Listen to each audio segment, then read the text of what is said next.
नमस्कार, टीवी 9 राजस्थान पर आज की इनसाइड स्टोरी के साथ मैं हूं भविष्य त्यागी। बीजेपी और कांग्रेस दोनों ही पार्टियां बाकी बचे सीटों पर उम्मीदवार तलाशने को लेकर या यूं कहें कि उम्मीदवारों के नाम फाइनल करने को लेकर मंथन के मोड़ में। इस पर मैं बाद में आऊंगा, लेकिन उससे पहले आपको बता दूं, हनुमान बेनीवाल साहब आखिर गुस्सा क्यों हो रहे हैं, काफी गुस्साए हुए हैं और वो किस वजह से, ये आपको आज इनसाइड स्टोरी में बताऊंगा। इसके अलावा बीजेपी के भीतर जो गुटबाजी चल रही थी, टिकटों को लेकर जो विरोध हो रहा था, उसकी स्थिति क्या है, जिनको टिकट दिए गए, जिन सीटों पर विरोध हो रहा है, वहां पर प्रत्याशी किस तरह से असंतुष्ट नेताओं को मनाने की कवायद कर रहे हैं और उसके लिए किस हद तक जाने का दावा वो कर रहे हैं, ये भी आपको बताएंगे।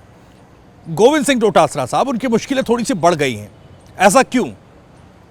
एक तरफ तो उन पर ईडी की कार्रवाई हो रही है, दूसरी तरफ उनके एक बेहद करीबी नेता ने उनके साथ साथ पार्टी का भी साथ छोड़ दिया, यह भी आपको बताएंगे। उसके बाद टिकटों को लेकर बात करेंगे। सबसे पहले हनुमान बेनीवाल साहब पर आते हैं। हनुमान बेनीवाल साहब काफी गुस्से में नजर आ रहे हैं। दरअसल आरएलपी के स्थापना दिवस और सत्ता संकल्प यात्रा के समापन में जयपुर में एक जनसभा को संबोधित हनुमान बेनीवाल साहब कर रहे थे। इस दौरान वो काफी गुस्साए नजर आए। अपनी ही पार्टी के नेताओं पर वो जमकर बरसे। उन्होंने ये तक कह दिया कि जो सामने पहली पंक्ति में लोग बैठे हैं, इन पर भरोसा मत कीजिएगा, ये तो यहां पर महज फोटो खिंचाने के लिए आए हैं। अब देखिए, हनुमान बेनीवाल साहब की पार्टी के कार्यकर्ता और नेता वहां पर बैठे हुए हैं और हनुमान बेनीवाल साहब उन्हीं के बारे में इस तरह की बयानबाजी कर रहे हैं, यानी कि आक्रोश और गुस्सा अपने ही नेताओं से काफी ज्यादा है। क्योंकि हनुमान बेनीवाल ने जब अपने संबोधन में आगे ये कहा कि कभी कभी कप्तान को मरी हुई सेना को भी साथ लेकर चलना पड़ता है, उससे उनका इशारा साफ था कि पार्टी में उनके नेता और जो कार्यकर्ता हैं, उनका जो कामकाज है या कार्यप्रणाली है, उससे संतुष्ट बिल्कुल भी नहीं है हनुमान बेनीवाल। साथ ही साथ उन्होंने जनता पर भरोसा ज्यादा जताया अपने नेताओं और अपने कार्यकर्ताओं से। अब इसके संकेत क्या है? आखिर ये गुस्सा अपनी ही पार्टी को लेकर क्यों हनुमान बेनीवाल जता रहे हैं? उन्होंने तो देखिए, पूर्व विधायक रामस्वरूप कसाना, जब उन्होंने बीजेपी के प्रत्याशी को समर्थन देने की बात कही तो उन पर भी भड़क गए। मैं आपको बताता हूं, दरअसल आरएलपी सांसद जब मंच पर थे, उसी वक्त पूर्व विधायक रामस्वरूप कसाना ने कोटपूतली से बीजेपी प्रत्याशी हंसराज पटेल को समर्थन देने की बात कह दी। यह सुनते ही मंच पर बैठे हनुमान बेनीवाल अचानक कुर्सी से उठे और कसाना साहब पर झल्लाए और उन्हें चुप कराया। और ये वीडियो जो है वो सोशल मीडिया पर भी खूब वायरल हो रहा है। और ये कोई एक किस्सा नहीं है, जैसे मैंने पहले बताया, अपने ही नेताओं को वो कह रहे हैं कि देखिए, इन पर भरोसा मत कीजिएगा, ये कभी भी पार्टी से सरक सकते हैं। तो इस तरह की बातें हनुमान बेनीवाल साहब ने की। एक और किस्सा मैं आपको बता दूं हनुमान बेनीवाल साहब का। ये तब नाराजगी मंच पर दिखी जब मांडलगढ़ विधानसभा क्षेत्र से निर्दलीय उम्मीदवार भैरूलाल सरपंच उनके सामने आ गए और किसी बात को लेकर नाराज हनुमान बेनीवाल साहब उनसे भी दिखाई दिए। तो कई स्तर पर, कई मोर्चों पर हनुमान बेनीवाल साहब की नाराजगी दिखाई दी है। अब ऐसा क्यों? आखिर इतने नाराज क्यों? क्या इसकी वजह यह है कि बीजेपी जो है वो बेनीवाल साहब के या आरएलपी के वोट बैंक में सेंधमारी की कोशिश या कवायद में जुटी हुई है क्या? और इसी से क्या बौखलाए हुए हैं हनुमान बेनीवाल? इसकी एक और वजह हो सकती है, वो भी आपको बता दूं। दरअसल हनुमान बेनीवाल के गुस्से की एक वजह यह भी हो सकती है, नागौर में, जहां से उम्मीद की जा रही थी कि नागौर विधानसभा सीट से शायद हनुमान बेनीवाल खुद चुनावी मैदान में उतरे। हालांकि वो खींवसर से चुनाव लड़ने की योजना बना रहे हैं, खींवसर से वो चुनाव लड़ेंगे। पहली लिस्ट में उनका नाम है। हालांकि खींवसर से जो उनके भाई सिटिंग एमएलए हैं, उनका टिकट काटा गया है और उनकी जगह हनुमान बेनीवाल ही चुनावी मैदान में होंगे। इसको इस तरह से भी देखा जा रहा है कि ज्योति मिर्धा को बीजेपी ने सीधे तौर पर चुनावी मैदान में हनुमान बेनीवाल के सामने खड़ा कर दिया। अब जाहिर तौर पर जाट और किसान वाली जो राजनीति है, उसमें कहीं ना कहीं एक कड़ी टक्कर ज्योति मिर्धा हनुमान बेनीवाल को नागौर सीट पर दे सकती थी। इसलिए एक सेफ सीट की तरफ बढ़ते हुए हनुमान बेनीवाल ने खुद को खींवसर से चुनावी मैदान में उतारा है और कहीं ना कहीं उनको ये डर है कि अब देखिए इस क्षेत्र विशेष में, नागौर में जो इलाका है, इसमें हनुमान बेनीवाल साहब के वोट बैंक में क्या सेंधमारी हो पाएगी क्या, और बीजेपी इसके लिए पुरजोर कोशिश कर रही है और शायद इसीलिए उनका गुस्सा और उनकी बौखलाहट सामने आ रही है। चलिए बात गोविंद सिंह डोटासरा साहब की। गोविंद सिंह डोटासरा साहब मुश्किल में पड़ गए हैं। एक तरफ ईडी है, ईडी की तरफ से लगातार नोटिस दिए जा रहे हैं, पूछताछ की जा रही है, छापेमारी की जा रही है। आज भी वैभव गहलोत साहब ईडी के दफ्तर पहुंचे, क्योंकि ईडी ने तलब किया था, जब उनको नोटिस भेजकर बुलाया गया था कि आइए आपसे कुछ सवाल पूछने। तो आज वैभव गहलोत साहब पहुंचे हुए हैं। डोटासरा साहब के वहाँ पर भी छापेमारी हुई थी, आपको TV9 राजस्थान में हमने बताया था। लेकिन अब उनके करीबी माने जाने वाले, और करीबी ऐसे वैसे नहीं, राजदार, एक डोटासरा साहब के राजदार नेता बीजेपी में चले गए हैं। बीजेपी पार्टी उन्होंने ज्वाइन कर ली। कौन है ये नेता? सांवरलाल, माफ कीजिएगा, सांवरलाल नहीं, सांवरमल महरिया ये नेता हैं जिनको माना जा रहा है कि ये बड़े करीब और गोविंद सिंह डोटासरा के बारे में बहुत कुछ जानने वाले ये नेता हैं जिन्होंने बीजेपी ज्वाइन कर ली।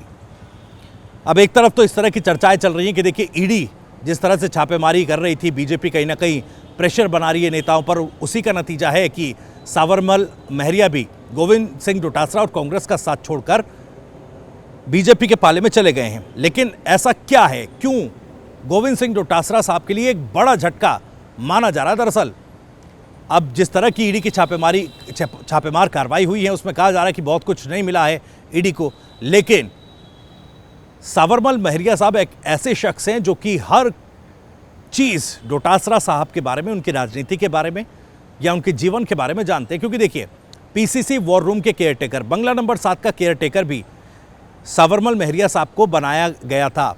जो बंगला था 7 नंबर का, उसमें पीसीसी वॉर रूम बनाया गया था जिसकी देखरेख वो करते थे। वहाँ पर जो प्रवास नेताओं का होता था उसकी जिम्मेदारी भी उनके कंधों पर होती थी, और रणनीति जो तय होती थी उसमें उसकी जानकारी कहीं ना कहीं महरिया साहब को होती थी। अब लोग ये भी बात करने लगे हैं कि कहीं कोई ऐसा राज कांग्रेस पार्टी का या डोटासरा को लेकर, गोविंद सिंह डोटासरा को लेकर खोल ना दें सांवरमल महरिया, और इसका पूरा चुनावी फायदा बीजेपी आने वाले चुनावों में उठाए। तो अब देखना होगा आने वाले समय में इस तरह की कोई चीज़, इस तरह का कोई खुलासा सांवरमल महरिया या उनके ज़रिए से होती है और मुश्किलें गोविंद सिंह डोटासरा की बढ़ती हैं, क्योंकि कांग्रेस पार्टी लगातार बौखलाई सी नज़र आ रही है ईडी की छापेमार कार्रवाइयों को लेकर। अब ऐसे में कोई और नया खुलासा, कोई और नई बात सामने आएगी तो सबसे पहले हम आप तक पहुंचाएंगे। अब टिकटों को लेकर, जैसे मैंने कहा, टिकटों को लेकर क्या कुछ चल रहा है ये भी ज़रा आपको बता दूं। दरअसल अब चौथी लिस्ट की बात हो रही है कांग्रेस पार्टी में। हो सकता है कि आज रात तक या फिर कल कांग्रेस अपनी चौथी सूची जारी कर दे। आज जो है नामांकन प्रक्रिया शुरू हो गई है। नोटिफिकेशन जारी होने के बाद अब नामांकन प्रक्रिया चूँकि शुरू हो चुकी है, तो सवाल उठ रहे हैं कि भाई नामांकन का दिन आ चुका है और अब तक कांग्रेस पार्टी में लगभग 105 और 76 कैंडिडेट्स बीजेपी को अभी चुनावी मैदान में उतारने हैं। तो इसके लिए देरी क्यों हो रही है, इतना कन्फ्यूजन क्यों है? क्या बीजेपी के भीतर विरोध की स्थिति और कांग्रेस पार्टी के भीतर असमंजस की स्थिति अभी भी बनी हुई है क्या? कांग्रेस पार्टी का मैं आपको बता दूं क्या कुछ है। दरअसल देखिए, एक तरफ तो सबसे पहली चीज़ थी कि 50% टिकट काटने की जो सिफारिश है वो सुनील कानूगोलू साहब ने की थी। गहलोत साहब इसके पक्ष में नहीं थे और उनका कहना था टिकट काटिए तो उनके काटिए जिन्होंने 2020 में सरकार गिराने की कोशिश की थी। लेकिन बाद में जो है सचिन पायलट साहब का ये कहना था कि अगर टिकट कटने हैं तो भाई सर्वे के आधार पर कटें, तो एक खेमे के ही क्यों टिकट कटें। इस पक्ष में सचिन पायलट थे, लेकिन ऐसा लगा कि टिकट कटने के मामले में दोनों गहलोत साहब और सचिन पायलट साहब एक पाले में आकर खड़े हो गए हैं। अब देखिए, दोनों ही तरफ के दावेदारों को, दोनों ही तरफ के उम्मीदवारों को टिकट दिया जा रहा है और ऐसा कहा जा रहा है कि कांग्रेस पार्टी टिकट वितरण में संतुलन बनाने की कोशिश कर रही है। लेकिन अभी पेच किन बिंदुओं पर फंसा है वो भी मैं आपको बता दूं। देखिए, 25 सितंबर को जयपुर में विधायक दल की बैठक नहीं हो पाने के चलते नोटिस पाने वाले नेता शांति धारीवाल, महेश जोशी और धर्मेंद्र राठौर का टिकट, इस पर थोड़ी सी असमंजस की स्थिति है। आलाकमान इनका टिकट काटने के मूड में है और गहलोत साहब इनके राजनीतिक कद, इनकी पकड़ और इनके टिकट कटने पर आसपास की सीटों पर खराब असर पड़ने का हवाला देकर कहीं ना कहीं इस कोशिश में हैं कि पार्टी की तरफ से इनको टिकट दे दिया जाए। अब देखिए, ये पूरा जो मामला है वो आलाकमान के पास है, आलाकमान के पाले में है। अब देखना होगा इस पर किस तरह की सहमति बन पाती है। दूसरा, आलाकमान सर्वे के मुताबिक 50% नहीं तो करीब 25% टिकट बदलने के हक में है। और जैसा मैंने पहले बताया, गहलोत साहब ज़्यादा टिकट काटने के पक्षधर नहीं है। कम से कम टिकट कटे, वरना सिटिंग विधायक जो हैं बागी होकर कांग्रेस के उम्मीदवार को नुकसान पहुंचा सकते हैं। यह आकलन जो है गहलोत साहब का है और इस पर एक सहमति बनाने की कोशिश वो कर रहे हैं ताकि आलाकमान तक ये संदेश पहुंचाया जा सके कि इससे नुकसान पार्टी को हो सकता है। तीसरा, मैंने प्यार क्यों किया फिल्म में सलमान खान की मां की भूमिका निभाने वाली बीना काक बीना काक जो है वो सुमेरपुर से टिकट चाहती हैं। गहलोत की करीबी मानी जाती हैं और 2008 में गहलोत सरकार में मंत्री भी रही हैं, लेकिन 2013 में 45,000 वोट से वो चुनाव हार गई थी। इसके बाद 2018 में उनका टिकट कट गया। अब स्क्रीनिंग कमेटी इनके टिकट को लेकर सुमेरपुर से इनको उतारा जाए कि ना उतारा जाए, इसको लेकर मंथन कर रही है। ये भी एक फैक्टर है आज कांग्रेस वर्किंग कमेटी की बैठक में जिस पर चर्चा होनी है। चौथा, अगर बात करें, क्योंकि कई ऐसे नेता भी हैं जो चुनाव लड़ने से इनकार कर चुके हैं। सबसे ऊपर उसमें नाम है हेमाराम चौधरी साहब का।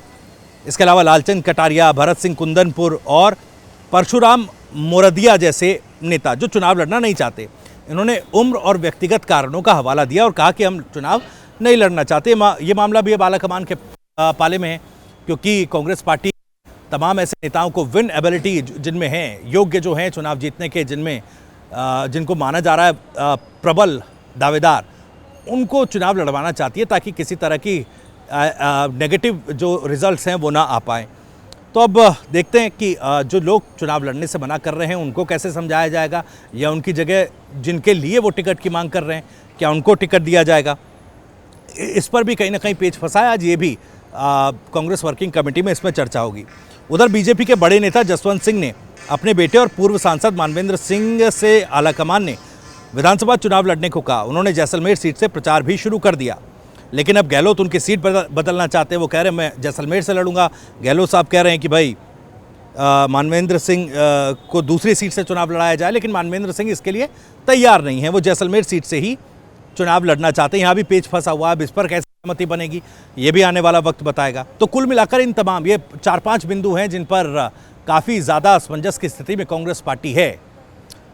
अब कैसे इन तमाम चीज़ों से कांग्रेस पार्टी निपटेगी, ये भी एक सहमति बनाने का विषय कांग्रेस वर्किंग कमेटी में होगा। साथ ही साथ बीजेपी में जो विरोध है सांचौर सीट को लेकर, देखिए सांचौर सीट पर देवजी पटेल, सांसद देवजी पटेल को उम्मीदवार के तौर पर उतारा है, लेकिन सांचौर में कड़ा प्रबल विरोध बीजेपी को देखने को मिल रहा है। सांसद देवजी पटेल को देखने को मिल रहा है। उनकी गाड़ी पर हमला भी हुआ था, तमाम चीजें हुई हैं, आप जानते हैं। इन सब के बीच कुछ प्रतिनिधियों ने, या यूं कहें कि पदाधिकारियों ने, पार्टी पदाधिकारियों ने सांचौर में एक मीटिंग की और समझाने बुझाने का प्रयास हुआ। कोशिश ये की गई कि जीवाराम जी और इन तमाम लोग जो विरोध कर रहे हैं इनके आवास पर जाया जाए, लेकिन दोनों ही नेता आवास पर मौजूद नहीं मिले। जब वो पहुंचे, समझाने बुझाने के लिए तमाम पदाधिकारी पहुंचे थे, लेकिन मुलाकात नहीं हो पाई। अब आप जानते हैं कि 31 अक्टूबर यानी कल को एक महापंचायत भी इन दोनों जो असंतुष्ट नेता हैं इन दोनों की तरफ से बुलाई गई है। अब सबकी नज़रें बनी हुई है कि इस महापंचायत में क्या होगा, क्या चुनाव लड़ने का ऐलान कर दिया जाएगा बागी होकर, उस पर तो नज़रें हैं ही। लेकिन देवजी पटेल का ये कहना है कि इन दोनों नेताओं को बनाने के लिए वो इनके पैर पड़ने तक के लिए तैयार हैं। अब देखिए, वो तो हर हद तक जाने के लिए तैयार हैं, लेकिन क्या ये दोनों असंतुष्ट नेता मान पाएंगे क्या? और इसी तरह जो बाकी सीटों पर विरोध हो रहा है, क्या उस पर भी सामंजस्य बन पाएगा क्या? इन्हीं सवालों के साथ आज इनसाइड स्टोरी में इतना ही। अगर आपको इनसाइड स्टोरी पसंद आई हो तो लाइक करें, ज़्यादा से ज़्यादा शेयर करें। आप भी कोई बात कुछ कहना चाहते हैं तो कमेंट बॉक्स में हमें ज़रूर बताएं।